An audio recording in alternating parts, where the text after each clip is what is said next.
every year Pakistan spends a lot of money in paying to these LNG cargo shipments from Qatar. That if these LNG shipments are reduced in next 5 years, what will be the impact on Pakistan's energy sector? These contracts are negotiated well in advance of actual shipments, and Pakistan was supposed to have really gone through the projected demands very thoroughly.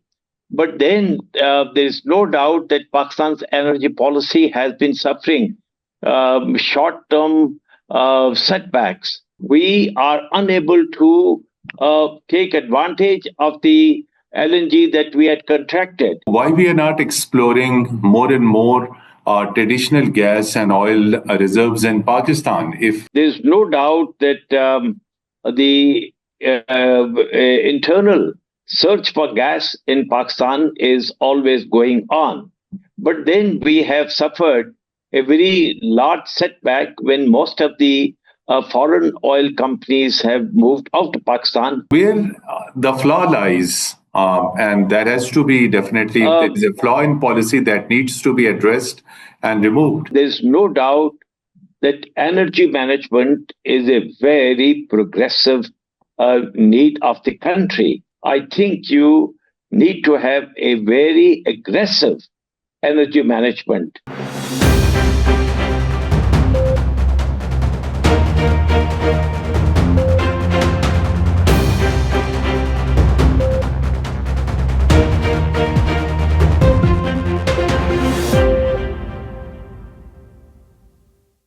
Bismillahirrahmanirrahim. Hello and welcome to program Insight in Videos English.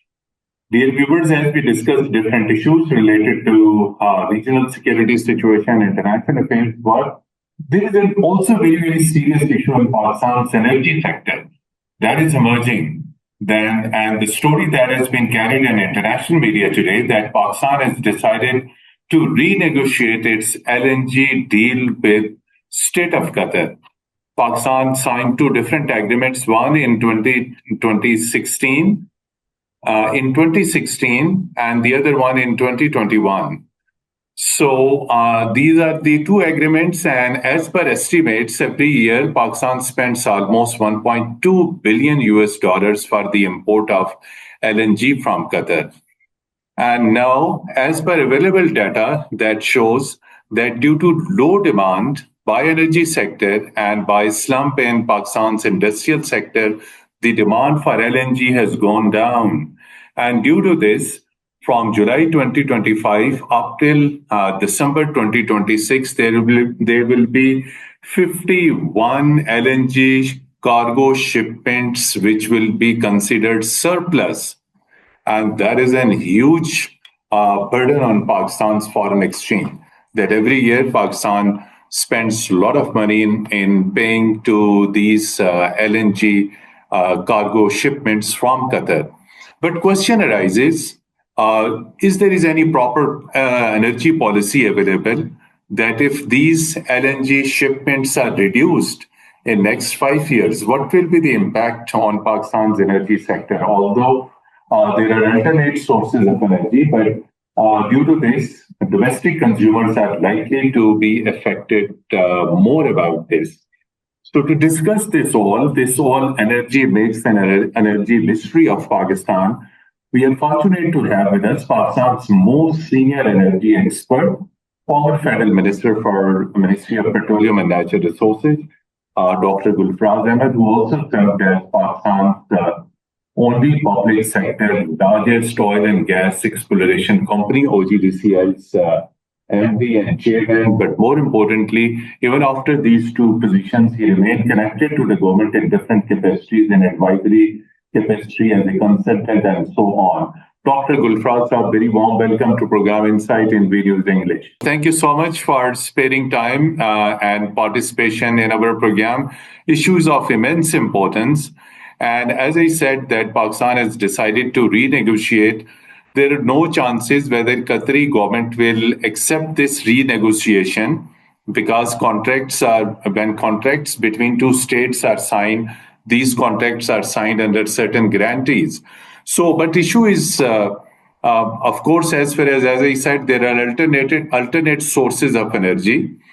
So power sector has also gone to other sources of energy for power production. Mainly, so many power plants in Pakistan are using other sources to generate power. Same is there is an industrial slump, and due to industrial slump, the demand for LNG has also gone down. But still, in Pakistan's mountain regions, in Gilgit-Baltistan, Azad Jammu and Kashmir, in KP, in certain portions of Punjab, also in Rawalpindi, Islamabad, and like in many more areas across Pakistan, where there is no supply of natural gas, large number of millions of consumers, gas consumers, opt for LNG. What will be impact on that? And of course, the winter will be approaching in Pakistan in next few months. What will be the impact if there is reduced LNG available in Pakistan, Dr. Gulfraz? First of all, these contracts are negotiated well in advance of actual shipments, and the Pakistan was supposed to have really gone through the projected demands very thoroughly. But then there is no doubt that Pakistan's energy policy has been suffering short-term setbacks. And one of the setbacks that we had is that our contract with Qatar on LNG has always come under pressure. And now, as you are projecting that we would have a large number of projected surplus cargoes, and we need to negotiate with Qatar. Can Qatar use the shipment of LNG that we don't need to some other consumers, which I doubt it very much, because they would definitely have already catered for other demands. So this is likely to eventually become a setback for us. How would this rescheduling be treated? Will it be at our expense, or will it be at some cost to us if Qatari government sends these cargoes to somebody, some other demand? And it depends how would they treat this demand. So there is no doubt that we should negotiate as best as we can. But my fear is that in this negotiation of reassignment of these cargoes, the world would be picking up some loss. So, as you said, that it could be turn out to be a big setback for Pakistan. But Economic Coordination Committee of the Federal Cabinet, which is the key body in decision making on all economic related issues, directed Ministry of Petroleum that this matter should be looked after seriously, as Pakistan is spending huge, of course, USD, Forex, foreign exchange, in importing these LNGs from Qatar. So there are two factors, as I mentioned in the beginning. One, the industry was down. There was slump in industrial production, number one. And number two, of course, there was also less demand by Pakistan's power sector. Power sector has explored other options. So our policymakers sitting at Ministry of Petroleum, Energy, then there are think tanks as well. Don't they look into these all factors that impact on our energy policy, or the long-term energy deals that have been negotiated with another country? Don't they see what is happening in the country? People are going to solar side, people are going to other sides, other sources of energy, and ultimately then a day comes, then we have to renegotiate. And as you said, it could be a big setback to Pakistan. As one would expect, that the energy experts would be constantly on the lookout for various scenarios. Exactly. This is what the question of scenarios, exactly. Scenario. Actually, this is one of the scenarios that we are unable to take advantage of the LNG that we had contracted. And therefore, we should either create the demand of LNG within the country, economical demand, whether it is in the power sector or in other sectors. That is one option that we should be constantly going through.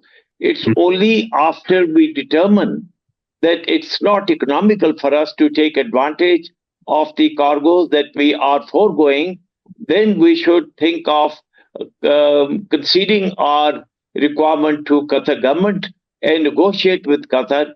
Can they accommodate the rescheduling of our cargoes?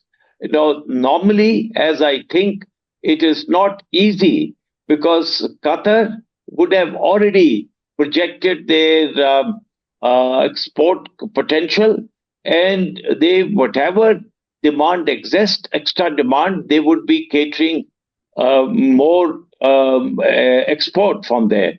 However, as Pakistan government has now decided to approach them, and once we put the problem before them and identify the new schedule that we want to reschedule the cargoes and see if by chance that new recommended schedule fits with the new demand of Qatar government.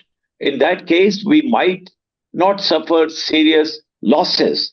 But I doubt that most of the time Qatar would be exporting to the full capacity of their export, and they would not be able to find alternative demands for the gas that we are conceding. So we should negotiate with full vigor. But I personally feel that this is a bad policy because we should be constantly working on our energy scheduling and policy, and we should be working well in advance of finding the value for the gas that we are conceding. Dr. Saab, as every year you are an energy guru in Pakistan, and you do witness that every year there is a deeper crisis faced by Pakistan's domestic gas consumers.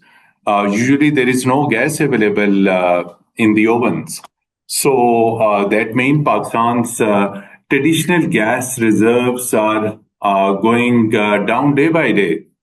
So the only dependence the domestic consumers is on LNG.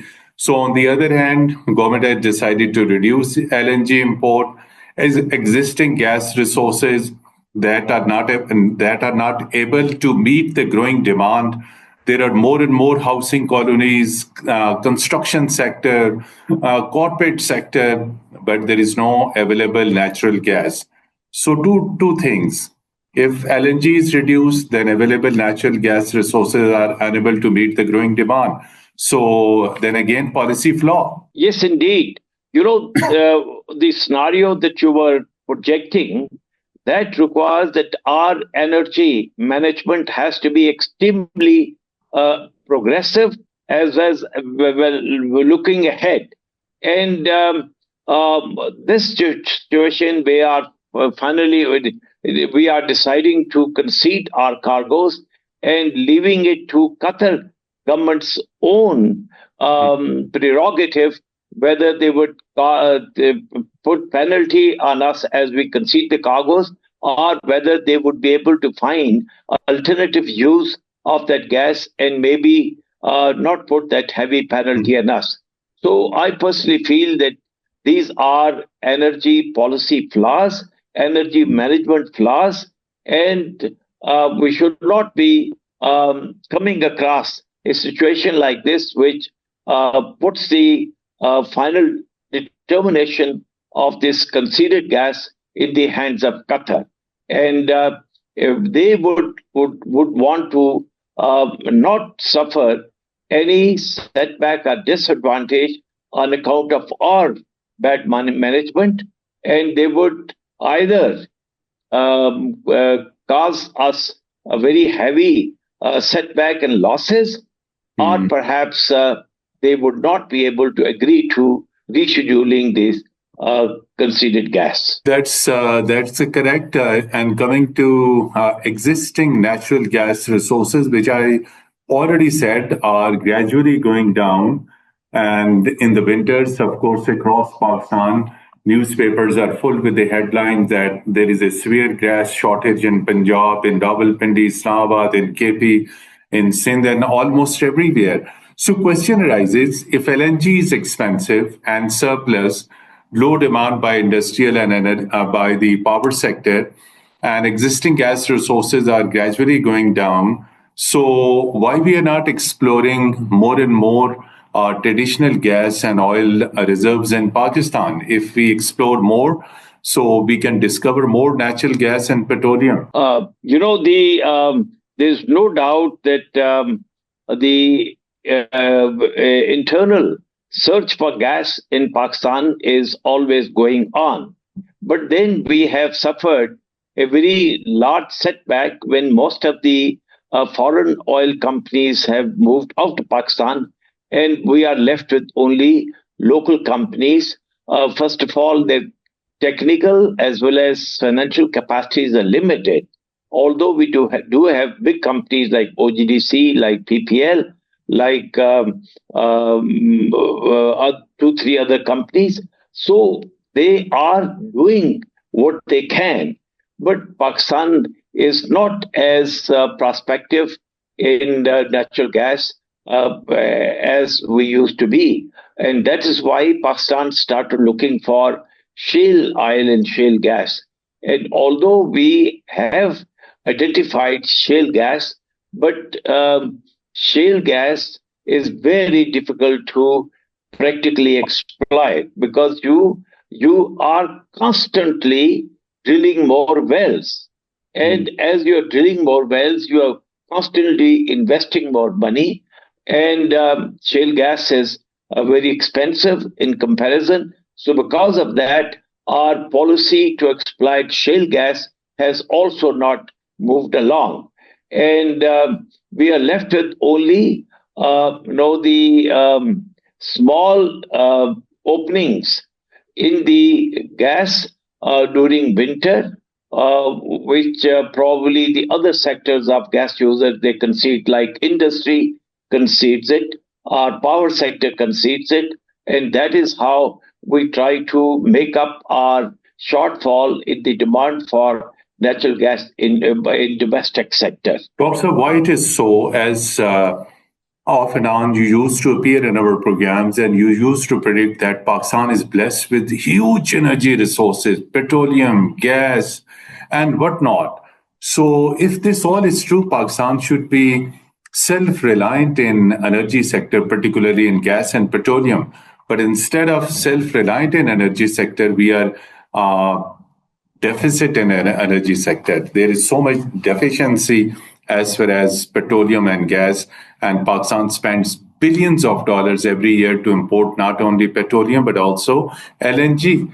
So where the flaw lies, and that has to be definitely, there is a flaw in policy that needs to be addressed and removed. Mateen Saab, there's no doubt that energy management is a very progressive need of the country.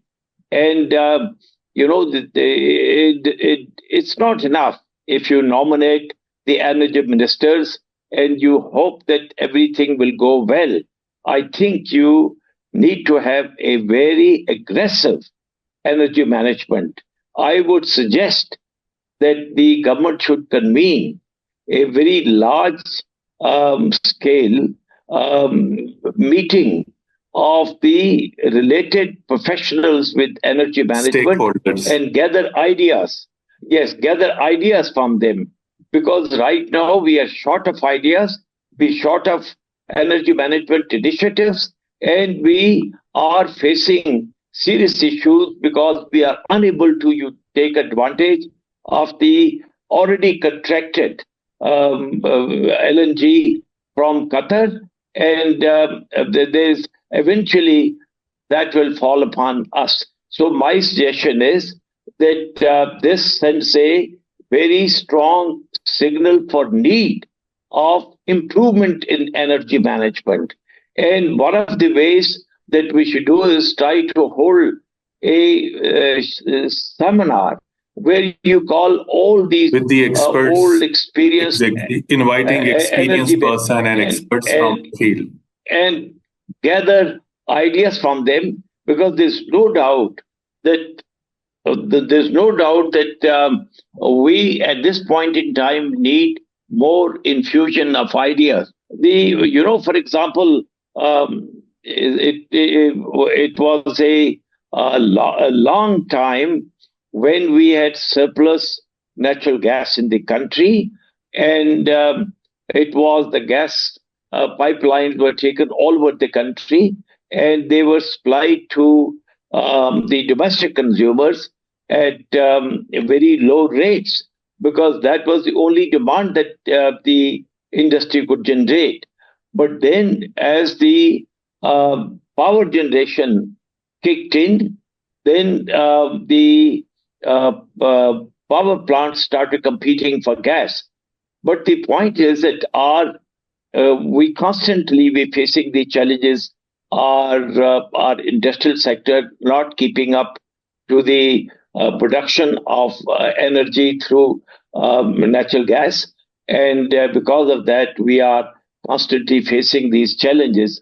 I think it may be a little bit disappointing, but the overall, it connects with the management of country. You have to look ahead 10, 20, 30 years ahead when you are trying to create the management of energy, because you have to have a long time to adjust the management and not face these situations that you have done the commitments with foreign countries and you are not finding enough use of that gas. So I think my uh, overall suggestion is that the whole management of energy sector, plus the management of the industrial sector, the management of agriculture sector, all of them need to be reviewed. And wherever we can find internally within the country some adjustments ourselves, we should do the adjustments without before we go to Qatar government. And in a way, you it is a there is a need to review the management.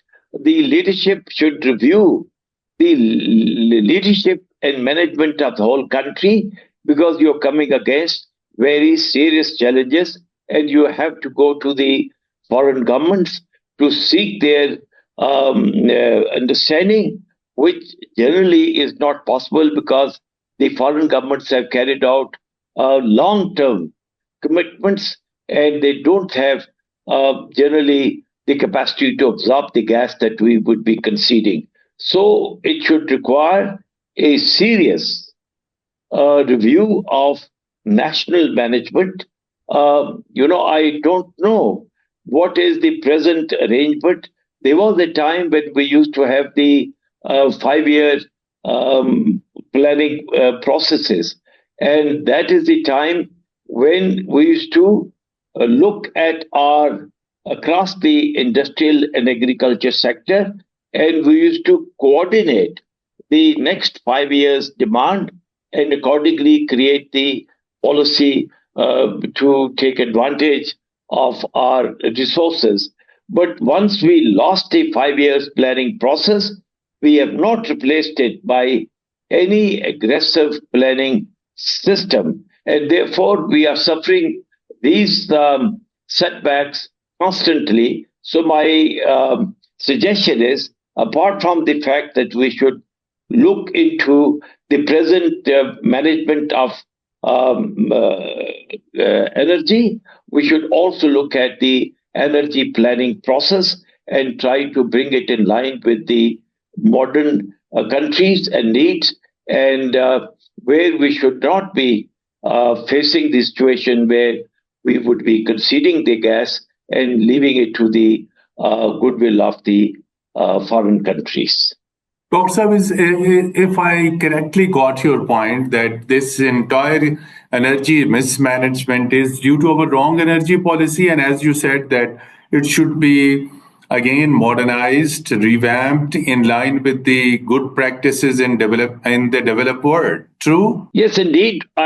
We ought to see, first of all, as I told you, that there was a time when we did follow a structure of energy management through those 5 years policies. And right now, we do not have a structure comparable to that time. Therefore, we not need to look into the entire planning process, energy planning, and the economic planning, industrial planning, agriculture planning. All those plannings feed into energy planning. So I think all is not well with the state of Pakistan, as indicated by conceding the energy for which we had already done the commitment. So my suggestion is that the planning division of the country or the planning processes of the company, they need to revamp themselves. There's a challenge that we have now identified, and we should not just request the foreign government to carry our surplus gas forward. We should now find within the country those avenues that we can energize and take advantage of the gas that we are conceding. Doctor, another emerging sector in energy area was solar, which was free of cost, cheap, and earlier energy plates were quite expensive. But with the passage of time, of course, these were cheaply available to Pakistani consumers. And then we have seen on the rooftop from the lowest home to the huge bungalows, every rooftop was visible with the solar panels. So with the boom in solar, of course, it was good. But ultimately, we haven't seen any encouraging policy from the government side to encourage people, which was neat, clean, cost effective. Why it is so? It was not encouraged by the government. And ultimately, now these solar panels, which we also call plates, that have come again under tax. Yes, first of all, there is no doubt that during this period, when solar energy became an option, an increasing option, and when the cost of solarization kept going down, and the efficiency of solar systems kept going up, this was a chance for Pakistan to captivate on it. And actually, this solar revolution, to my mind, Pakistan would have been one of the countries that would have carried the solar revolution forward with the highest efficiency in terms of its utilization. Now, like you said, now that they have put a tax on solar panels. It also happened. It also happened in 2013 when the world, countries like USA, country like our neighbor India, they were giving incentives. We were thinking of putting taxes because we wanted to come in the way of the natural process, which was solarization. So, to my mind, even today, for us, solar revolution still is a way forward because now the efficiency of solar systems and panels is greatly improving. And when the efficiency is improving, the solar system is becoming more attractive and cost effective. So we should not in any way put a a stopper on solarization of the country. If anything, solarization should continue to receive all the advantage that it is promising. As far as policy, at number of occasions you have mentioned that there should be best policy and input should be obtained from policy experts. In your opinion, what is the most ideal energy policy that should be in Pakistan? First of all, it is very difficult to define what ought to be the Energy optimal policy. energy policy. Hmm. What I told you, the process, if you go through the process, like we used to go 5 years planning process and coordinate with all sectors of economy and try to bring out the best options. So I think the overall planning process is weak and it needs to be uh, upgraded and improved. That's correct. And finally, I would like to seek your one sentence. How you see Pakistan's energy future? Cost effective, easily available, uninterrupted energy to from industries to domestic consumers. How you see Pakistan's energy future outlook? First of all, as far as industry is concerned, industry is a driver of energy policy within Economy. the country Exactly. and economy. But the state of industry as it is, that is not driving the energy or economy forward. Hmm. So this is one challenge that we are facing at the moment is that our industry is not really moving forward, and we need to work on it.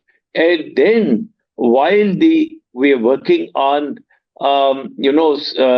the industrial policies are industrial speed, we then should have parallel process with the energy sector that they should also look at ways of improving the energy policies, energy provision, and energy efficiency. Energy efficiency is a very important source of energy management because a lot of the time you through energy efficiency you are creating energy surpluses and I can say Mateen Saab that the probing questions that you have it all points to the need of better national management. Last sentence only. How much is Pakistan's energy import bill? And do you think with the passage of time it could be brought down? As far as the our largest energy import is in the oil, Oil, exactly, and then petroleum, it comes yes, then after that is the LNG that LNG. we have committed with Qatar. So the as far as the energy import is concerned, um, one does not have to discuss the energy import if your um, you know economy is moving forward. You have various options of Available. creating better energy supply. So, Hmm. for example, if you look at countries like Japan, they their export is way beyond Hmm. the energy demand, and therefore, despite the fact that they do not have sources of energy within the country, they all depend upon import. But because their industrialization, their economy is so large that they're able to buy energy from wherever it is available. Thank you so much indeed, Dr. Gulfraz Ahmed Saab. And if we conclude, energy is one of the most crucial thing that will keep Pakistan's economy wheel moving. And if there is no proper You energy know, policy available, and if the policy is disturbed, if there is imbalance in our energy sector, in our imports and local requirement and things like that, there will be complete destruction.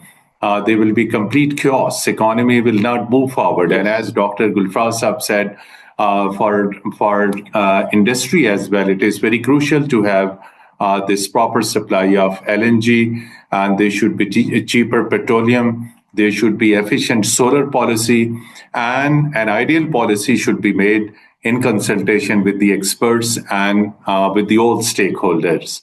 Thank you so much indeed, Dr. Gulfraz. I would just a last sentence that Please. these days management of energy has actually become management of economy. Beautiful. The management of the energy have become the management of economy. Thank you so much.